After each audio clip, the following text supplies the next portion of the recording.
So today I'm going to be talking about Dreamwork. And I'm okay with the word work, but I like the idea of playing with our dreams and not just in a way of like frivolous make believe, making ourselves believe something that isn't real or true or significant. But I see play as very significant and not in a serious way where we're taking ourselves too seriously, but in a way that is enlivening and inspiring and really understanding that the whole world is a playground and life is for playing. So that in mind, I'm going to call it dream work. But what I really am talking about is this exploration of dream as not just something that happens, when we're unconscious, which it's not true actually either when we're sleeping, but something that is highly conscious or can be conscious. And when we bring it into our consciousness and our awareness and all the things that's going on in our dreamscape, whether we are sleeping or awake, those things are highly significant and maybe so much more significant than a lot of us realize.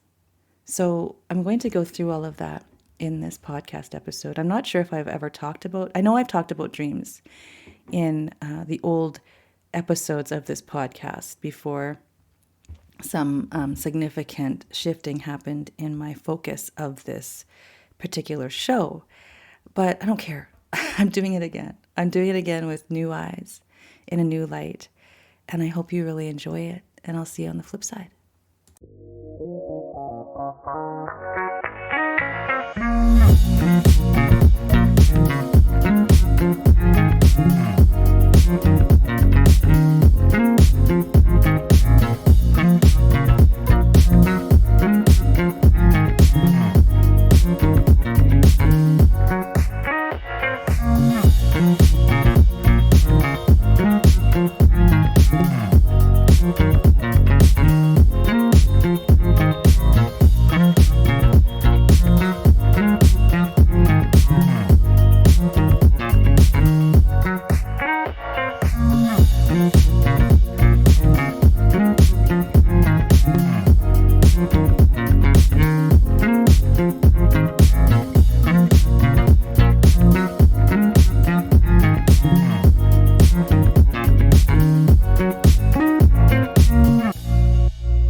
I was just listening to this song, Billie Eilish song called Everything I Wanted, and it starts, I had a dream, right? I had a dream. I got everything I wanted. Maybe I'll play it for you at the beginning of this podcast episode if I get to any sort of production. But that aside, I really love the groove of that song. And it really fits with the topic that I'm talking about today that has been really like burning in me for a while now. And I'll tell you why. And this is going to be important for you. Don't worry. Hang on for the story. So my interest in dreams started when I was a teenager, and I really have no idea why. Like, if I think back to it, I can't think of anybody in my life that would have suggested that I write down any of my dreams or that I take note of them at all, like whatsoever. That dreams are significant or that there's any sort of reason to pay attention to them other than the fact that they are kind of interesting stories.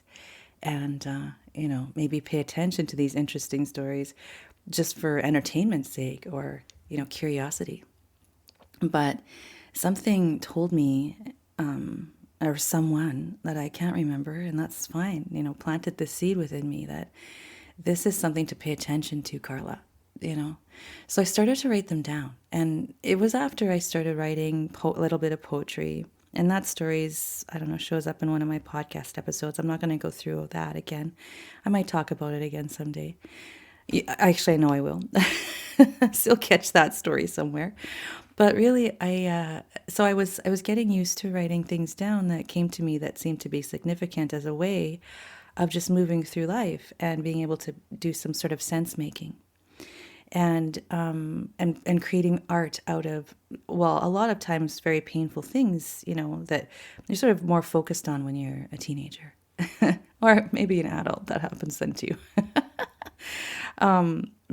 Yeah. So as I'm going through this process, a teenager, starting to write down my dreams later on in my teens, and especially when I moved out on my own and became a young adult, and I was in university, and even when my children were young, I was starting to have kids. So I had my first child, 23, et cetera, et cetera.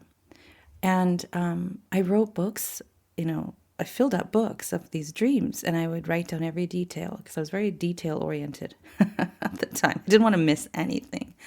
But I was interpreting to some extent, like, oh, what does that mean when my whole face became a meaty mess of cracks? Like, what is that? And I was pretty sure I was reading like Hellraiser at the time, Clive Barker stuff.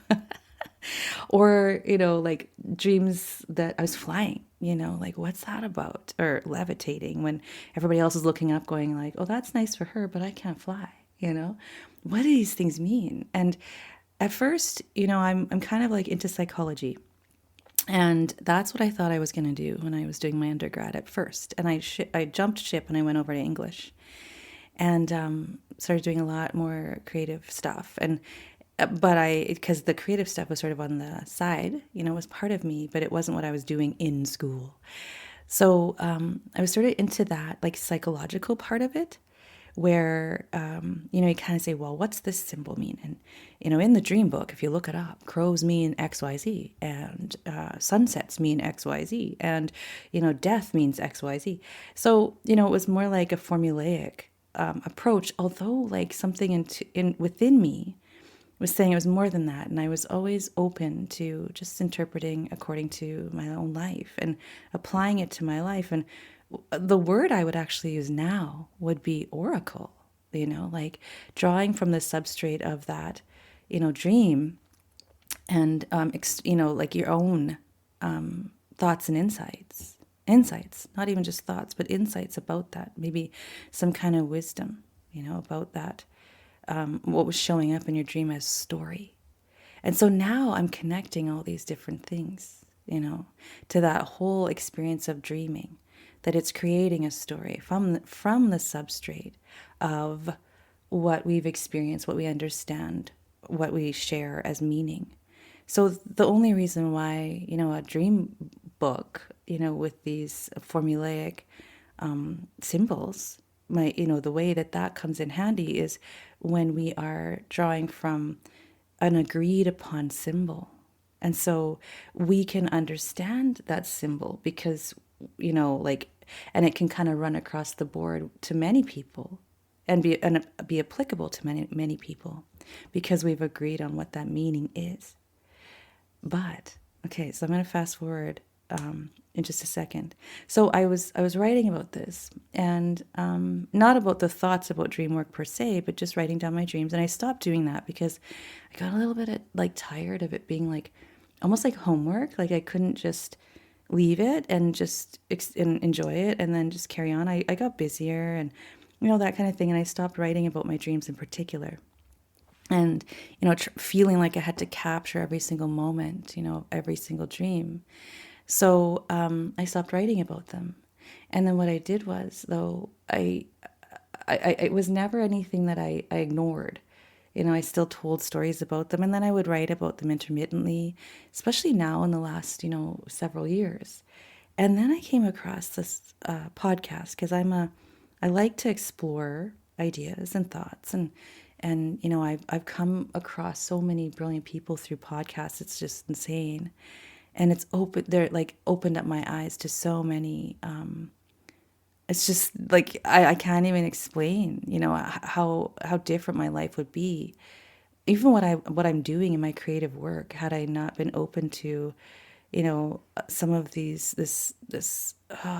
work that people are putting out.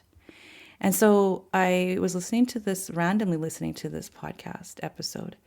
And it was about Dreamwork, and I think it was Andrew Holakek was either being interviewed or he was giving he was interviewing someone else. No, I think he was being interviewed, And I was like, wow, I'm fascinated by this idea of dream yoga because I'm also a yogi. Like I practice yoga most days. And I was trained as a teacher in 2012. And that was part of a huge awakening evolution in my being, and changed my life significantly that year that I trained. And so I was interested in the combination of the two. What does this mean? Dream yoga. And as I was reading about it, I was like, wow, this is pretty involved. And some of the practices are very stringent. It's like learning meditation. There's a very simple entry point that I actually teach most of the people that I work with, because I don't think it needs to be like up on a mountain, meditating for half your days or your whole life. I know that there's this way that you can bring the meditative state into your everyday life. And same thing with yoga. Same thing with this dream yoga, the work with dream yoga. So I was like interested, but I wasn't really interested in the really strict or disruptive sometimes practices of this. So I decided that I was like, okay, this is a really interesting thing, but I wasn't really interested in like waking myself up in the middle of the night, or like disrupting my sleep so that I would catch every single dream, Like I was like, well, if they're going to come forth or bubble up, if they're going to be something significant for me, they're not going to go away. It'll show up in a different format. It'll be a different story. It's like me writing my books. Every single story has a love story in it, and it could be different characters, different situation, events, symbols, all kinds of things. But in the end, it's still a love story. It still exemplifies love in just a different way with a different perspective or angle. So yeah, I'd miss some of those dreams, and especially the ones that are happening like, at 3 o'clock in the morning when I'm not awake until 5. I'm pretty sure I'm not going to remember this whole string. I'm going to remember the ones that I wake with, but that's okay. It's okay. It's going to all come back and it's all right. So I was like, okay, this is interesting. I got some books and reading it. And then I came across Andrew Holakek's podcast called Edge of Mind. And in that podcast, he interviewed Robert Moss. And I thought, wow, like this is like, where has this man been all my life? Because I'm also very interested in the hero's journey, Joseph Campbell's work. And then that led to me discovering not his work per se, but the interest in the topic itself led me to Michael Mead's work, and then his whole podcast that at this point has, at least 600 episodes, and his brilliance and the storyteller, and weaving that into my own, not only what I write about and how I write, but my practice of how I work with people, the things I highlight to be, self-illuminating, and that whole piece of it about it being, that we have this agency and we are, the heroes in our own journeys. We each have this unique genius that is a huge part and maybe the core, the heart of our well-being. I used to be I still know functional medicine. Sorry if you hear this noise, it's my cat. He's playing with his cord that he uses like a toothbrush. So let's just ignore that. I'm not gonna do anything about it. So yeah, so that's all. I get all that stuff, the body, but it's way deeper than that. And the body is just a reflection. It's a different layer or density of our being. And whenever there is dis-ease, there's a disconnect. And those disconnects are what we start to reconnect. And this happens through our reconnection to our genius, unique genius, our purpose, like what makes us feel purposeful, who and what we really truly are, and reconnection to our bodies and awareness and our stories and the stories we tell each other and ourselves. But, not only those, but the stories that we create, and realizing that we are the creators of our own existence in essence. So this is kind of a huge thing. And I'll probably talk about that a lot more in in some of these episodes, but I'm going to go back to the dream work. So I'm going to sum it up actually for you. with that introduction in mind, because when I got to Robert Moss, I was like, "What is this? Who is this shaman, storyteller, grandfatherly figure that I have been looking for? Where has he been?" And you know where he was?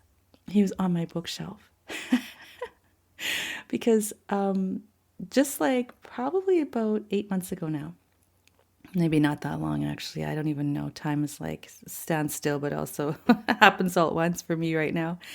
And I was kind of cleaning up things and I was looking there and I was like, well, it was really cool when it was 2005. I started a magazine called Cahoots magazine. And we ran that magazine for a couple of years until it got really busy and, interests went elsewhere. And so I was sent books from New World Library for, I don't know, a couple of years there. And they would just send me books and I would review some of them and some of them wouldn't kind of fit in what I wanted to talk about in the magazine for that issue of the magazine. And so this book sat on my bookshelf for like, how long is that now? Like 18 years? 20 years? No, 18 years, because it was 2007 when I received that book. And I was looking through my shelf and I found it and I was like, "Oh, who's this book by?" This little nondescript little blue hardcover book. And it was one of Robert Moss's books, The Three Only Things. And I went, "Holy shit, I have one of Robert Moss's books. Like, what is this?" And this is a clear indication of what he actually talks about in that book: synchronicities, imagination, and dreams, right? Those are the three only things. And that very book showed up. And this is also a clear, you know, example of when the student is ready, the teacher will appear. And I would have gotten the book and what it said to some extent had I found it, had I read it at the time, but not to this degree. Like the book, it's like it hits hard as truth for me when I read it. And I'm giggling with delight as I read through it. Like I'm like, man, this is delightful. That's the only word. It's the only way to put it. And that exploration is just leading me deeper into my own exploration of dream work that I want to actually share with you here. So what is the purpose of that? Is this all like, this kind of like, I don't know, imaginal, like, living in fantasy, and then we still got to live our real lives? Well, no, actually it's directly related to and significantly affects this waking state of what we call real life. And I would actually challenge that idea of real life. And all of it is real. All of it is life, whether you're sleeping, awake, daydreaming, imagining, during your day. All of the things that your whole life is imagined, right? We create it all. I mean, even our reactions to specific things. Let's get practical here. And something happens in your life, like you're stuck in traffic. And you can, everything you experience is how you choose to react to it or respond. And so you can take that opportunity to maybe listen to a book, an audiobook, or, contemplate something or make plans for, supper in your mind, or just take it as a pause or look around you to the environment, what things are showing up, who's walking down the street. Like, is there a sunset happening at the same time that traffic jam forced you to stop and take note of and to enjoy? And you wouldn't have seen those beautiful colors had you not stopped. Or is there an accident up ahead that, you were able to avoid because of that pause? And so there are so many things that we can, I guess, become aware of if we allow ourselves to just stop and listen, and be cognizant of how we respond to life rather than react to it. Beeping the horn, get out of my way. I'm in a hurry. This sucks. Life is terrible. I'm going to be late for this particular meeting. I'm going to get fired, or my kid's going to be waiting for me. Whatever that might be. This is inconvenient. Everything is convenient, even the inconvenient. That's actually, these things are happening for you. And that's like, not everybody loves that concept. But when you start seeing the world as your oracle, all the symbols within it and how you interpret it, not the way that the textbook tells you to plug it into a formula, but all through all of your experiences. And I call it the substrate, right, of everything that you know and that you understand.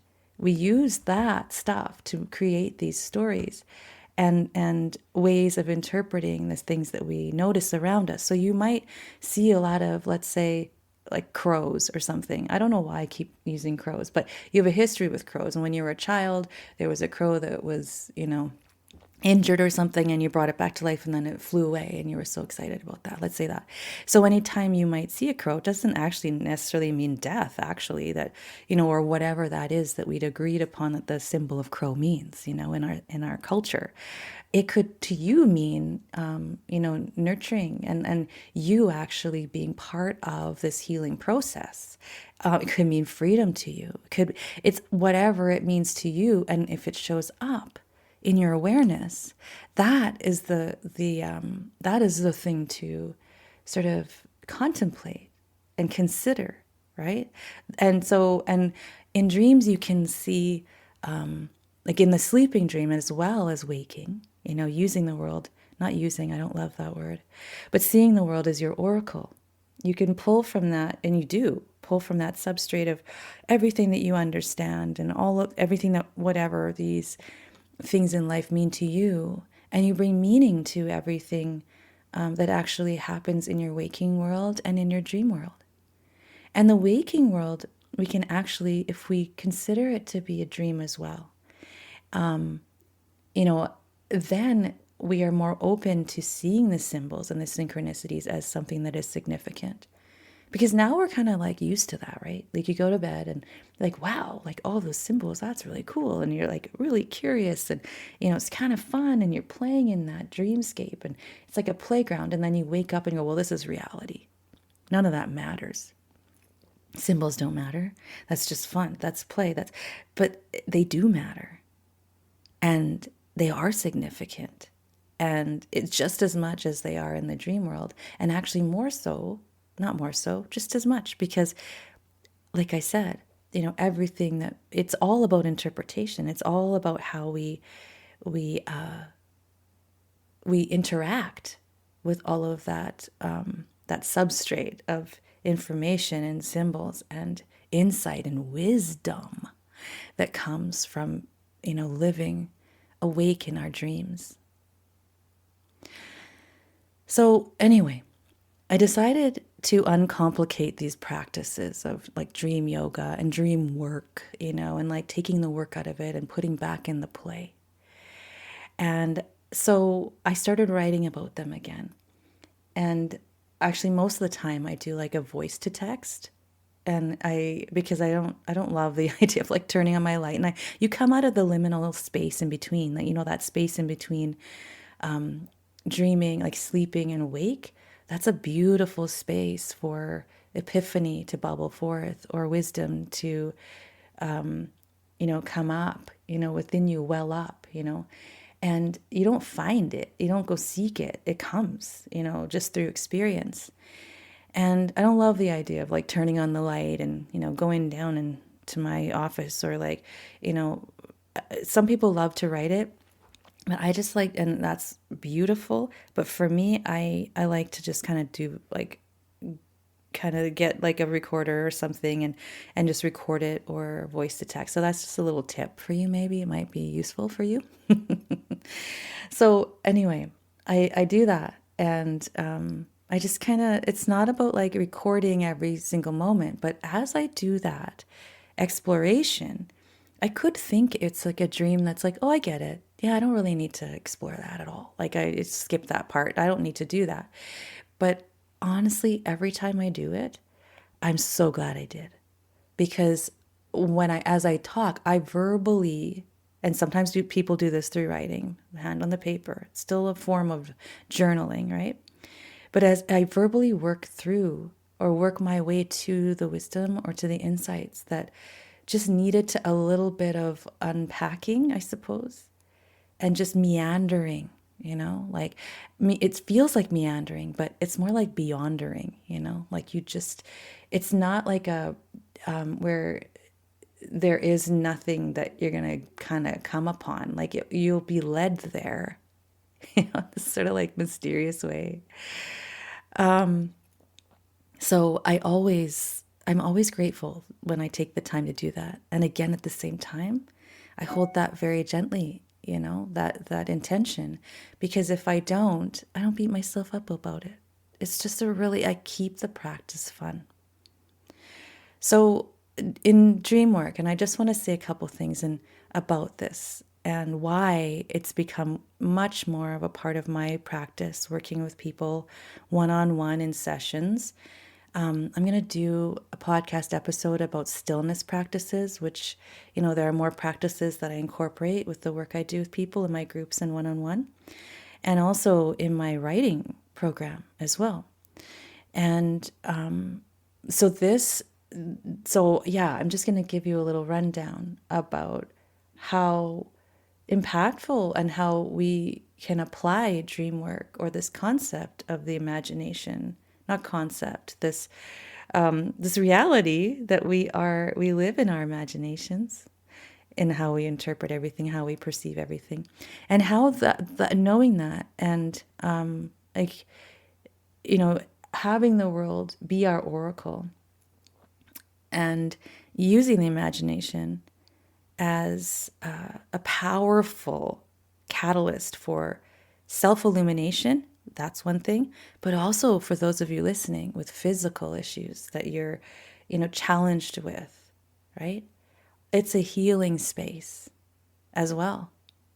Because first and foremost, if you can't imagine something, it can never exist. If you've never imagined it, it does not exist. And if you imagine it, it will, including poor health or good health. And I don't even want to use the word good. When you feel a lack of dis-ease, when you feel more connected. And so, as you'll know in my work, I've said before that all dis-ease is the result of a disconnect from self, which can be like body, mind, spirit, soul, heart. Disconnect from others, disconnect from the world around us.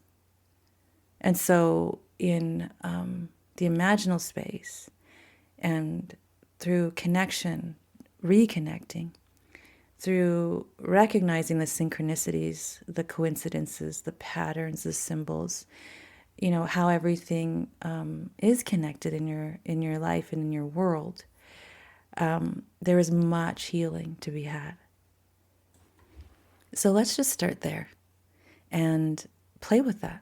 If you're interested, you can start listening to some of Robert Moss's interviews, or pick up some of his books. I really loved The Three Only Things as an entry, to this whole world, or this whole idea. It's not even a world. I don't want to scare you off.